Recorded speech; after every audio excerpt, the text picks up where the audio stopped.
இன்றைக்கு நாளைக்கு நான் நினைக்கிறதா எல்லா ஊரிலும் கொடுத்து விடுவார்கள், நம்ம ஊருக்கு கொடுத்து விடுவார்கள். எனவே அந்த வகையில் அது மட்டும் இல்லாமல் பொங்கலுக்கு வேண்டி சேலையும் சேர்த்து கொடுத்திருக்கிறோம். இந்த பகுதிக்கும் அது வரும் இன்னொரு நாளில். ஆனால் எதிரில் முருகன் அவர்கள் கொஞ்சம் புத்தி கொண்டு பணியாற்றக்கூடியவர்.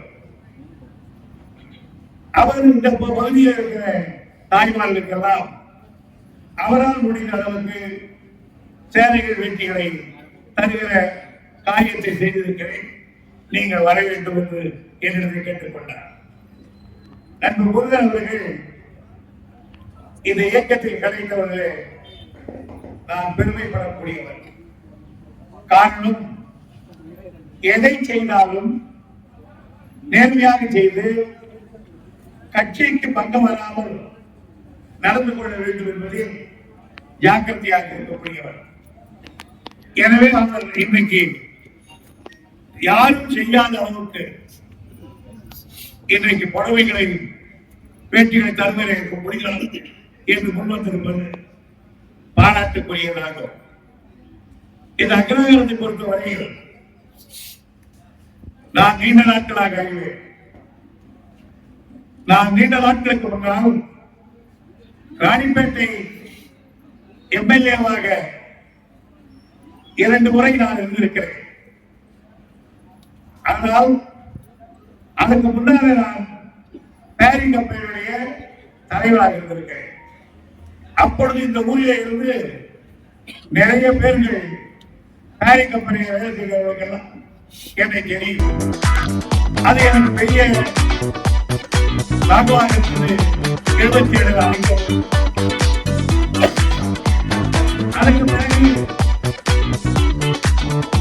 நம்முடைய காங்கிரஸ் இருந்தாலும் என் மீது அன்பு கொண்டவர். இந்த ஊரில் உடனே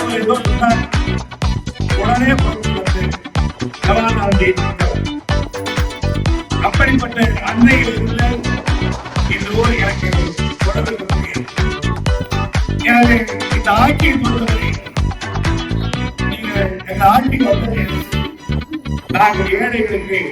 மேலும் இதனையடுத்த மண்பாண்ட தொழிலாளர்கள் தெரிவிக்கையில், மண்பாண்ட பொருட்கள் தீபாவளி பண்டிகை நாளன்று, நோன்பு பானைகள், கார்த்திகை தீப திருநாளன்று, அகல் விளக்குகள், பொங்கல் பண்டிகை நாளன்று மண்பானைகள், பருப்பு சட்டி, அடுப்புகள் போன்ற மண்பாண்ட பொருட்களானது ஆண்டில் 3 தடவை மட்டுமே மக்களின் ஆதரவை பெற்றிருப்பதாகவும், அதன் மூலம் வரக்கூடிய வருமானத்தை வைத்து மண்பாண்ட தொழிலாளர்கள் தங்களது வாழ்க்கையை வாழ்ந்து வருவதாகவும், கடந்த சில ஆண்டுகளாக மக்களின் ஆதரவு மண்பாண்ட தொழிலாளர்களுக்கு போதுமான அளவு இல்லை எனவும், இதனால் மண்பாண்ட தொழில் மிகவும் நலிவடைந்து இருப்பதாக தெரிவித்துள்ளனர். மேலும் தமிழக அரசு மண்பாண்ட தொழிலாளர்களின் வாழ்வாதாரம் மற்றும் நலன் மீது அக்கறை கொண்டு மண்பாண்டங்களை நேரடியாக கொள்முதல் செய்து நியாய விலை கடைகளில் குடும்ப அட்டைதாரர்களுக்கு வழங்கக்கூடிய பொங்கல் பரிசு தொகுப்பில் இணைத்து மண்பானை மற்றும் அடுப்பு போன்றவற்றை வழங்கி மண்பாண்ட தொழிலாளர்களின் வாழ்வாதாரத்தை காக்க வேண்டும் என தமிழக அரசுக்கு கோரிக்கையாக தெரிவித்துள்ளனர். அதை குடிச்சிட்டு தான் நாங்களே ஸ்கூலுக்கு போவோம். அப்படி பிள்ளைகள் வருகிறது என்பதற்காக சூடான டிஃபன் போட வேண்டும்.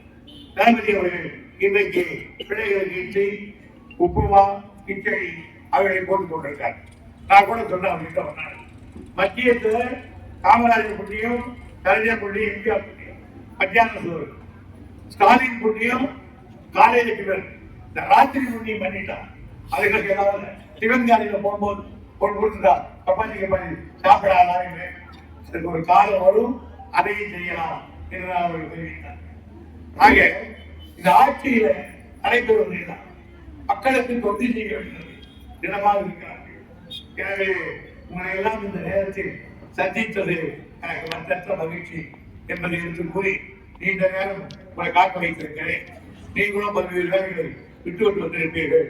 எனவே இந்த நல்ல பணி செய்ய முருகன் அவர்கள் எங்களுக்கு வழக்கமாக இருந்து இந்த கட்சியை நடத்துவதை வேண்டியவர்களை தெரிவித்து அவருக்கு நன்றி தெரிவித்து வருகிறேன்.